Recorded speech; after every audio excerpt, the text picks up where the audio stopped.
هاوڕێیان شتێکتان بۆ دەجێڕمەوە بڕوان پێ بکەن. ڕۆژە گەنجەشی ئەوڕەگەسخوا ساڵ نیوەک دەبێت پەیوەندی پێکردم وتی بڕوان پێ بکە، ینی زۆر ئازاری خۆی دەربڕێ، ئازاری خۆیان دەربڕێ. ئیترێشێک لەو شتانەی تریان ئەو بگوتی تیمێکی مافیای دەسەڵاتن لە هەولێر وتەوان، وتی هێلکەی گونەکانمان بە زۆرم لێ دەبن. ئێوتم بۆ چیانە؟ وتی کاکە پارەی دەکا. یەک شوێنی گوت وتی یەک شوێنی بچوو لێر نامێ مۆقعەکە بتم، وتی 11 گونی هێلکەیان لێ بردینە. 11 وتی بەرپرسێ دەرێ بیسیە گونە هێلکەی ئینسانمێ دەفرۆشنەوە. کورەوانە چ کاسبن؟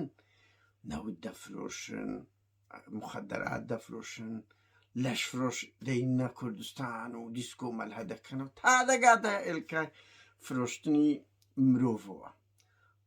پەیوەندی پێ دەکەمەوە ئەو زانیاری و ئەو تراژیدی و کۆمیدیانتان بۆ باسەکەم. کورە ئەوانە هەرچی پارە بکە سڵی لێ ناکەنەوە، چ کاسبن لە بۆ گیرفانیان، بەڵام چەند بێ ئەخلاقن لە وێرانکردنی کۆمەڵگای کوردی. کاتت خۆش.